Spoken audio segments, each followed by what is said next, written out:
And I'm not talking about Hook x Mr. Smee, that's a ship I understand and support 100%. Frankly, it's the least weird thing about all of this, it makes way more sense than anything else.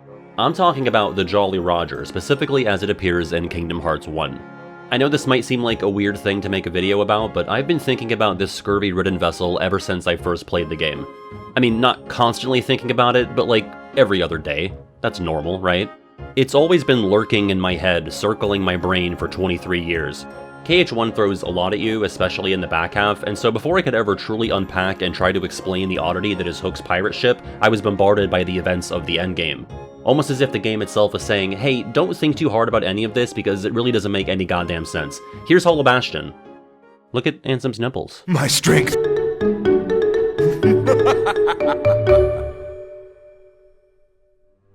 Hook's ship is weird for a variety of reasons, and I think the reason that your mind first jumps to actually depends on what type of KH player you are.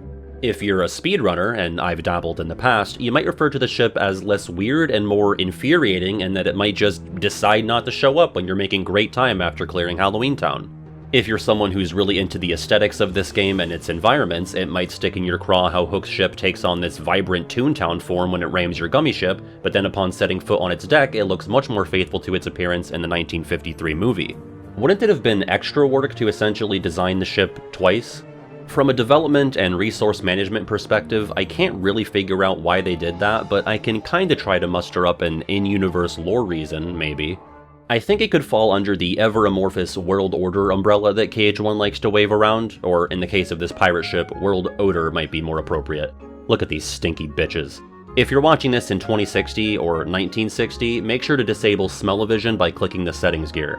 Now, perhaps when traveling between worlds through gummy space, your vessel takes on a more neutral or camouflaged form, something that blends in a bit easier with other spacefaring crafts and the general cosmic geometry you see floating around throughout the various routes. Not that seeing an old-timey pirate ship would be any less unordinary than this Seussical-looking version, but at least a bit more aesthetically dissonant. We don't ever really see evidence of our ship, the Highwind or Kingdom, doing this, but it could be happening off-screen. We see the gummy ship floating around in a place like the Mysterious Tower, but everyone there knows about other worlds, so no need for camouflage. By the way, did you know that the phrase gummy ship is only ever spoken out loud twice in the entire series, and both times is in this KH2 scene? Any other time, it's just written out, which I just think that's crazy. Anyway, in other worlds, Wonderland for example, it's outright stated in dialogue that the party can return to the gummy ship via save point. In fact, that's the only way you can board the ship in that world. But in the case of Traverse Town and Olympus Coliseum, you can just go through a door and that puts you back on the ship too, which always rang to me as if it were physically parked somewhere in the world as well. Again, with Traverse Town, no camo would be needed, everyone who currently lives here is displaced and thus is allowed to know that the galaxy is made of fruit snacks. But for Olympus, is our off-screen gummy ship disguised to be all Greek and pillory looking? Not even to mention that in KH1 this door leads to the Olympian parking garage, but in KH2 it leads to Hell. And of course, in Birth by Sleep, it leads to your favorite tourist destination and mine, the town near Thebes. But that's an entirely separate can of worms or can of Gorgon hair. But in the case of a world like Wonderland or Deep Jungle, is the ship physically somewhere nearby while the party explores these worlds, or do Chip and Dale just sort of have it do laps until they get back? When Jane asks where Sora's ship is and he says it's nearby, is he fully lying, or is it actually docked somewhere on the coastline, disguised as an 1800s cargo ship or something? When the party boards it, they sail away until they're out of sight, and then the ship transforms into its true fruit roll-up looking ass, blasting off into space. Or, the less fun alternative, the ship is really just autopiloting in space while SDG are in any given world, and save points act as like Star Trek teleporters. Of course, that would lead me to try and contextualize what save points are in the KH universe, because they are canonically acknowledged. Are they something that not every character can observe? Do the party members themselves have some sort of device or magic that can produce them? Are they a natural occurrence baked into the fabric of any given world? Again, we're in additional canned worm territory, and I'm still working on my first helping. In fact, I've gotten off track before I even truly got on the track to begin with. Hook's ship. It's weird. Everything about it. The most obvious observation regarding the ship is that the world of Neverland in KH1 is only barely actually Neverland. It's the Never Ocean at best, and 95% of the world takes place on Hook's ship, with the remaining 5% taking us to the Clock Tower, which is not in Neverland at all. If the world were just called Captain Hook's ship or the Jolly Roger, it would still be just as inaccurate or misleading because of this surprise appearance by Big Ben. London, or a version of London, or ostensibly a version of the entire Earth, is something that exists in KH1's depiction of Neverland, or vice versa. So the clock tower throws a big wrench into things just in terms of the already shaky at best branding, and it also muddies a potential solution I had to alleviate some of this weirdness. I guess one of my big questions here is, why not just have the ship stay in space? Because it doesn't make any sense. You're flying the gummy ship in space, you get ambushed by the Jolly Roger, still in space, and then when you find yourself on board the ship, it's suddenly sailing the ocean. Did it make a water landing in the Neverland Sea in the time between ramming the gummy ship and Riku confronting Sora on the deck? It would have been weird, sure, but the exact and expected KH1 brand of weirdness to have the entirety of the world take place with Hook's ship sailing the cosmos instead of the ocean. They'd have to change the crocodile business, but like, not that much, right? Just make him a space crocodile. If Monstro can do it, why not any other aquatic creatures? Since we never go to Neverland proper anyway, an entirely spacefaring voyage aboard the Jolly Roger would have been much less jarring and frankly not as confusing. Again, it doesn't even really matter because the appearance of the clock tower makes this proposed fix less clean, and I'd hate to suggest that they should have cut the clock tower because it's iconic. And where else would you put the keyhole? In the crow's nest? But I'm really not even here to fix this awkward space-to-ocean pipeline. I'm here to talk about why we're even on board this ship at all. Captain Hook's ship, as depicted during the Neverland visit, is en route to Hollow Bastion. Where Maleficent resides. Why? Do you remember how Maleficent, Riku, and Captain Hook are hanging out in Hollow Bastion, and then the latter two get on a boat so they can fly back to Hollow Bastion? We have to unpack and clarify the chronology here, and there's a few figures we have to follow. Riku, Captain Hook, Maleficent, Kairi, and I'm not even fucking kidding, Monstro. Well, first off, I found that I often forget that Riku joins Hook on his ship specifically to find Kairi. After Sora seals the Agrabah keyhole, we get a scene of the villains in Castle Chapel, and Maleficent uses her magic stone thing to produce an image of Kairi. Depending on the version of the game you're playing, Riku's reaction to this will either be delayed or very delayed. There's reason to believe that this is an actual depiction of Kairi's body and not just like a metaphorical imagining of what a comatose Kairi could hypothetically look like. Maleficent uses her pseudo-crystal ball-esque power to take a look at Sora, Donald, and Goofy after the guard armor fight, which I think could reasonably be them walking from the 3rd district to the 1st. All this to say, it would seem Maleficent can not only produce this Kairi image, but knows where exactly she is, hence her saying go to her and sending Riku to join Captain Hook on his vessel to go and retrieve her. Now, let's track what Kairi's corpse is doing throughout the game.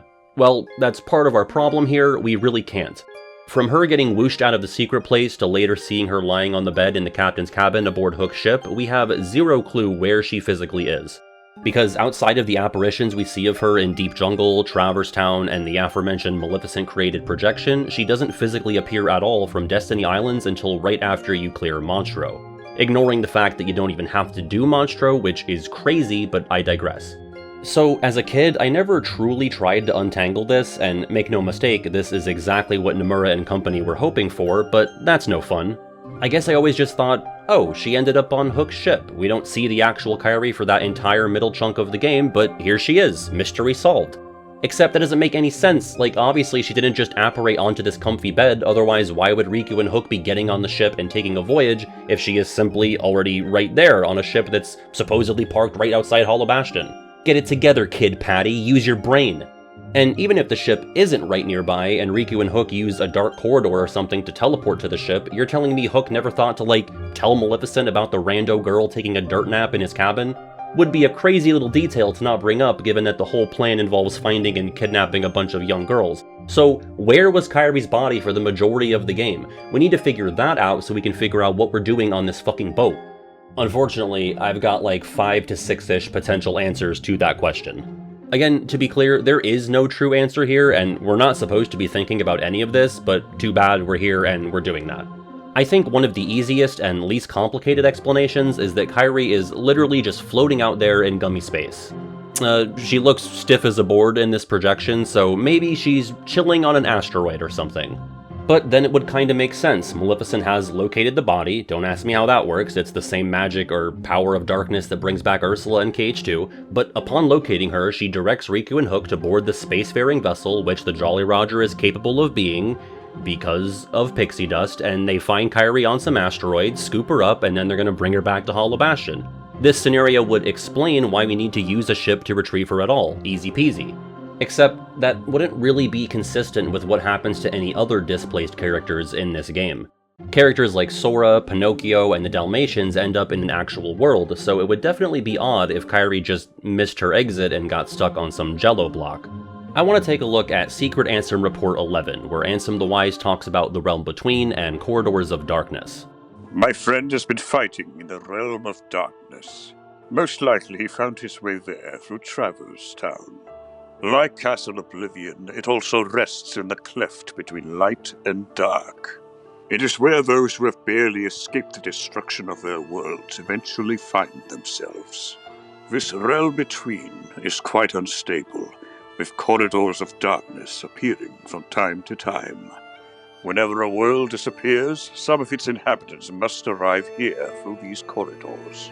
Surely, Sora traveled these same corridors of darkness when he first came to Traverse Town.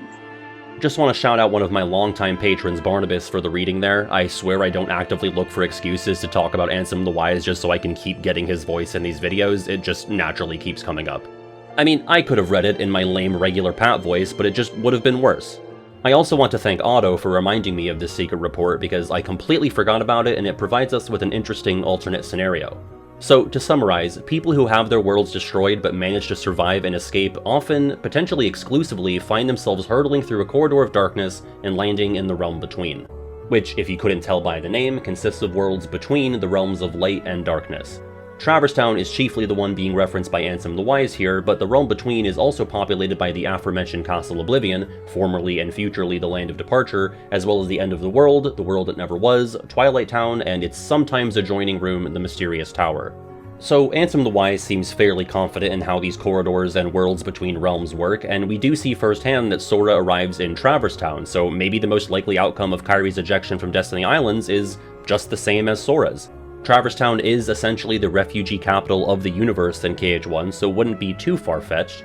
It'd be kind of crazy if she were right under Sora and Riku's noses the whole time, but maybe she's in one of those hotel rooms you can't access.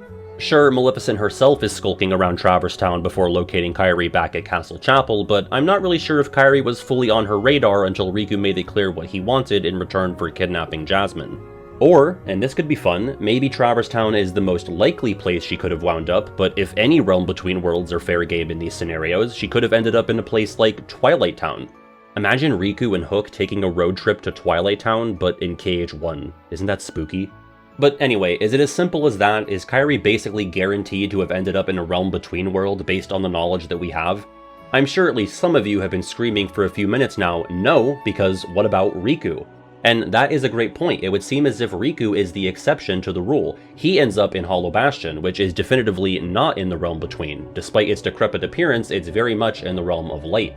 However, and we didn't know this until much later, until Coded of all games, but Brown Robe Ansem Seeker of Darkness intercepted Riku and used a dark corridor to send him directly to Hollow Bastion before Destiny Islands completely fell to darkness.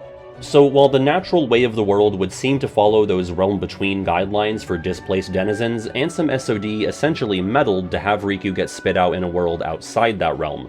Thus, the rule established in Secret Ansem Report 11 is protected, and unless someone also manually interfered with Kairi's exit from Destiny Islands, we can still safely assume she landed in a place like Traverse Town. Right? Well, sadly, no, and there's one very small oddity standing in the way of that conclusion, and that oddity rhymes with Bimini Bicket. For what it's worth, I think they just completely forgot about Jiminy. I mean, I've played KH2, I know that they're prone to disrespecting the Bugman, but his introduction to the series completely flips the table of everything we just talked about. Which, for the record, KH2 established a rule about the universe of Kingdom Hearts using that secret report. Riku's arrival in Hollow Bastion in KH1 was a hole in that rule that was patched up a few years later by Coded, and Jiminy manages to sneak through that hole because he is a tiny insect. Unlike every other non-Riku character we've discussed, Jiminy did not end up in Traverse Town or a world in the Realm Between after the destruction of Prankster's Paradise. Or at least this is never made explicitly clear to us. He says, "It was terrible. We were scattered. And as far as I can see, I'm the only one who made it to this castle." This doesn't completely rule out that he initially found himself in Traverse Town and then found his way to Disney Castle, a world that is very much in the realm of light, but I wouldn't say that this dialogue fully implies that either. Again, the writers obviously just did not think to fully consider the ramifications of Jiminy's journey, but we're going to pretend that this is not fiction created by humans because I'm trying to have fun. So, if Ansem the Wise is actually full of shit, shocker, and displaced world refugees can end up in any old place, that reopens the field for where Kairi could have wound up, and thus where in the hell this runaway pirate ship is setting course for. Because, yeah, in case you forgot, this video is still primarily concerned with the pirate ship. Whale, whale, whale, if it isn't Monstro. This flying sack of smelly chambers is also happy to help complicate matters. To recap, Riku kidnaps Jasmine at the end of Agrabah, is told by Maleficent where to find Kairi, joins Hook on his vessel to go retrieve her, and between departing from Hollow Bastion and this scene in the captain's cabin, Riku took a detour to poke around some whale innards.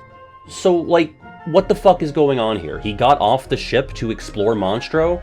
I mean, we know he used a corridor of darkness to escape the whale, but did he also use one to get inside in the first place? And if so, why? Well, I guess we kind of need to contend with the unfortunate possibility that Kairi is actually pictured here lying in unshat whale shit. I wouldn't say it's any more or less likely that Kairi wound up in Monstro, or maybe on an asteroid eaten by Monstro, but it's certainly weird how quick the turnaround is from Riku boarding the Jolly Roger to hopping off of it to check out Monstro. Maybe they found Kairi floating out in space, and as they hauled her onto the ship, Monstro tried to take a bite out of Riku. Or, Riku goes into the belly of the beast, finds Kairi, and while doing so notices a peculiar wooden boy, taking note of that as he portals out of Monstro before deciding to go back in to do some more kidnapping. But no matter which way you slice it with the Soul Eater, Riku interrupted his boating trip to hang out with Pinocchio, and we don't know for sure if Kairi was found before, during, or right after the events of Monstro. Honestly, this whole sequence would have been less confusing if we got to see Riku joining Hook after completing 2 out of 3 of Monstro, Atlantica, and Halloween Town right before going to Neverland. I almost wonder if there were some last-minute changes because this Monstro field trip really muddies up the chronology. And wait, can we talk about this scene? Riku and Maleficent want Kairi back at Hollow Bastion. Here's both of them hanging out with her. Why do they not just chuck her through a corridor and go home? Why are we flying coach when Riku knows the manager of the Villain Council and she's right here? Wait, did Maleficent join them on the ship in the first place? It doesn't really read that way in the scene where Hook steps out of the shadows, but she's right alongside Riku after this, both in Monstro and here on the ship. But then she's obviously not around when Sora's aboard the ship, so she clearly fucked off back to the castle, in which case, why not bring back a carry-on item in the form of Kairi? The only reason I can think of is that Maleficent is wary about potentially damaging Kairi through dark exposure by transporting her through a corridor of darkness. Otherwise, there is zero reason for this boat's involvement in the rescue mission whatsoever. Granted, given that Riku abandons ship before it arrives at Hollow Bastion, it would seem as if he ends up traveling through a corridor anyway. Maleficent literally says it was reckless to bring Kairi to Hollow Bastion without a vessel, but she doesn't exactly seem pissed about it, and we know she can get mad, so I don't know. I don't think he just swam through space while carrying her, because I don't think that constitutes relying on the dark powers. Wait, could it be that I'm thinking too hard about this? No, that can't be right. Anyway, we arrive at my last hypothesis, and the one I'm most fond of. The phrase Occam's razor probably should not be uttered in a video about fucking Kingdom Hearts, but I think it applies here. If you trim the fat off of this whole mystery, wouldn't it make the most sense if Kairi's body was just in Neverland? Not Neverland as in the way KH1 depicts it, but Neverland proper, like in Days or BBS. If she's there, Captain Hook not only has the Jolly Roger to cross the vast emptiness of space, but he also has knowledge of Neverland itself.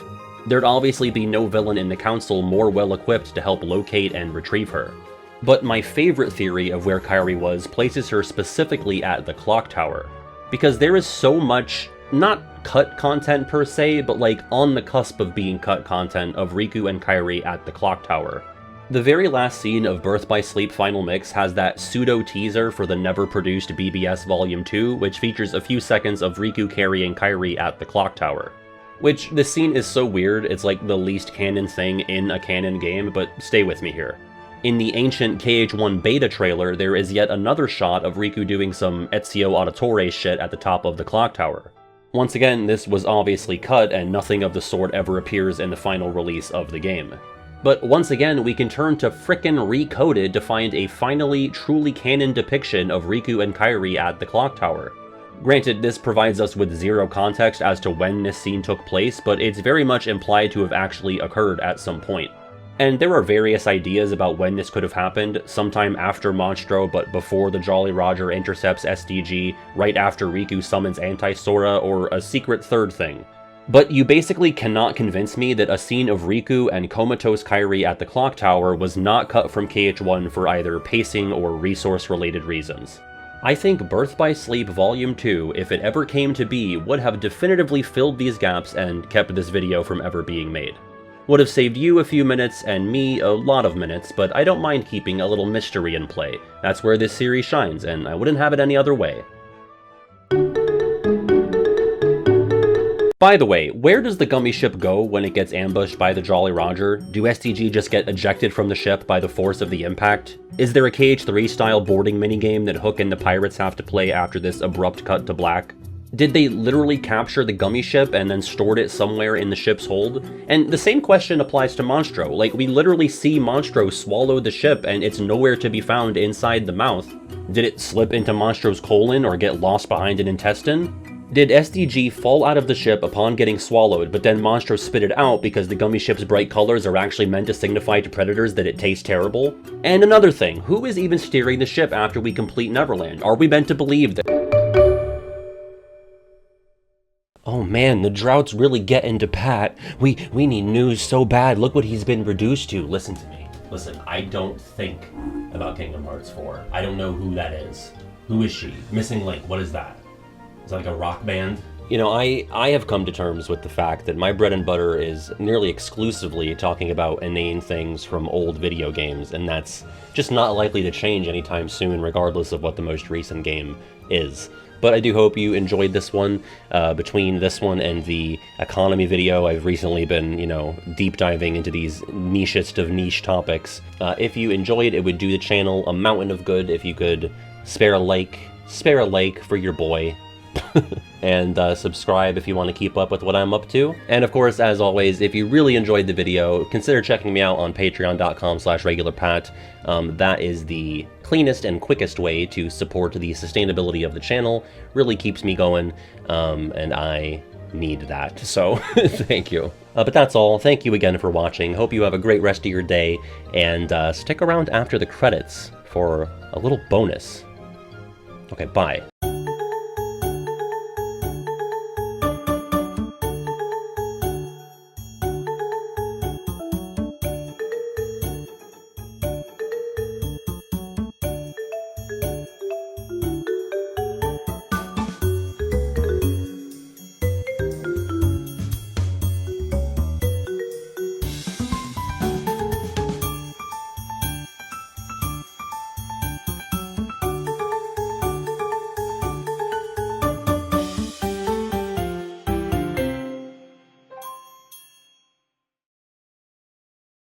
I want to be the very best, like no one ever was.